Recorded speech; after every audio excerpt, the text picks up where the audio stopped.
喺呢度嘅。你係咪想離開呢個地方啊？啊，係咪啊？係啊係啊。我話你知啊，你印堂發黑啊。哎呀，果然係高人啊。啱唔啱啊？我睇得準唔準呢？係啊，你點知噶？我一睇你就知啦。好犀利啊你。嗱，你同我夠 friend，我先話俾你知咋。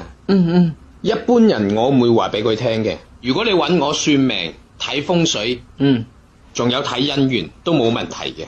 我專業30年，從未被超越噶。大師啊，你想睇乜嘢？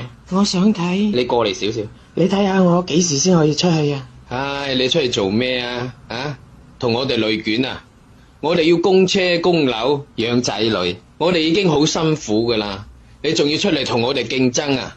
啊？唔係啊，大師你過嚟啊！你聽我講，我有詩同埋遠方噶。詩乜鬼方啊？你喺度有得食有得住係咪？時不時咧就有嗰啲戇居嘅遊客帶住香蕉過嚟睇你，你已經夠晒幸福啦，係咪先？嗱，不如我同你換啦，我入去你出嚟，得唔得？你都戇居嘅，我先唔同你換啊！